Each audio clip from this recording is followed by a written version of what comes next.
OBC মামলাকে কেন্দ্র করে একটা শোরগোল পড়েছিল। এবার সুপ্রিম কোর্টে অবশ্য স্বস্তি মিলেছে সাময়িকভাবে মমতার সরকারের। নজর রাখছি এই মুহূর্তে আবারও বাংলার দিকে, কারণ কলকাতা হাইকোর্টের রায়ের উপর এবার স্থগিতাদেশ দিয়েছে সুপ্রিম কোর্ট। 26-এর ভোটের আগে কিছুটা হলেও মুখ রক্ষা হয়েছে তৃণমূল সরকারের। যাবো এই প্রসঙ্গে, আমাদের সঙ্গে যুক্ত হয়ে গেছে প্রতিনিধি শেখ মনিরুল।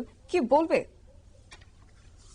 দেখো, সোমবার দেশের সুপ্রিম কোর্ট পশ্চিমবঙ্গ রাজ্য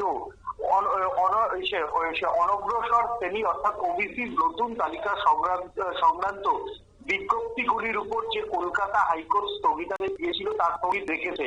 প্রধান বিচারপতি বি.আর. গাভাই, বিচারপতি কে বিনোদ চন্দন এবং বিচারপতি এন.ভি. আঞ্জারিয়ার বেঞ্চ এই অন্তর্বর্তী আদেশ দেয় এবং পশ্চিমবঙ্গ সরকারের পক্ষ থেকে দায়ের করা স্পেশাল লিভ পিটিশনের উপর নোটিশ জারি করে। সুপ্রিম কোর্ট হাইকোর্টের এই যে যুক্তি, সেই যুক্তিতে তারা বিস্ময় প্রকাশ করে সুপ্রিম কোর্ট জানায় যে আমরা এতে নোটিশ জারি করব, এটি অত্যন্ত বিস্ময়কর।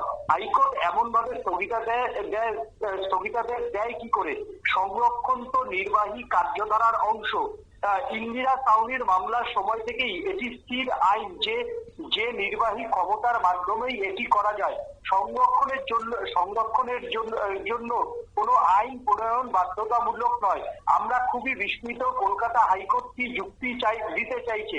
প্রধান বিচারপতি গাভাই মামলাটি গ্রহণের সঙ্গে সঙ্গেই এই মন্তব্য করেন। দুই পক্ষের শুনানি চলার পরে এই রায়ের উপর স্থগিতাদেশ দিয়েছে। তবে এই যে কলকাতা হাইকোর্টের যে ওবিসি মামলার রায়, সেই ওবিসি মামলার রায় কিন্তু এখনো কলকাতা হাইকোর্টের রায়ের অর্ডারকে কিন্তু খারিজ করেনি, যা স্থগিতাদেশ দিয়েছে। স্থগিতাদেশ দেওয়া মানে হচ্ছে যে যারা মূলত এই ওবিসি মামলাতে সিদ্ধান্তকে বিরোধিতা করে যারা কলকাতা হাইকোর্টে মামলা করেছিল, তাদের আইনজীবীদের আরো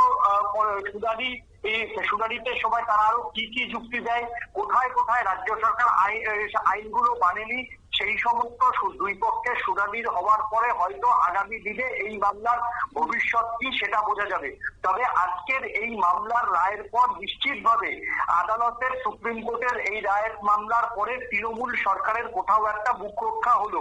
ওবিসি মামলাতে যেভাবে তৃণমূল সরকার প্রশ্নের মুখে পড়েছিল এবং একটি বিশেষ ধর্মকে প্রাধান্য দিতে এই আইনটি জারি করেছিল বলে মূলত অভিযোগ করেছে বিজেপি, তার থেকে আজকের সুপ্রিম কোর্টের প্রধান বিচারপতির এই রায়ে নিশ্চিতভাবে মমতার সরকার 2026-এর আগে ওবিসি মামলায় একটা বড় স্বস্তি পেল এবং সেই সঙ্গে তৃণমূল কংগ্রেস এই ওবিসি মামলায় আজকে সুপ্রিম কোর্টে তৃণমূল কংগ্রেসের অনেকটা মুখ রক্ষা হলো বলে মনে করছেন রাজনৈতিক মহলের একাংশ। শতাব্দী, ধন্যবাদ।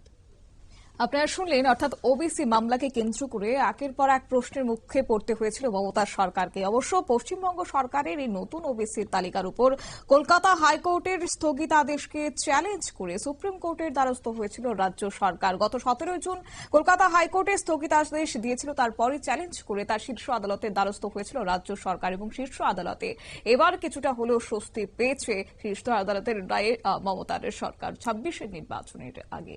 নিয়ে নিচ্ছি ছোট্ট একটি বিজ্ঞাপন বিরতির, সঙ্গে থাকুন।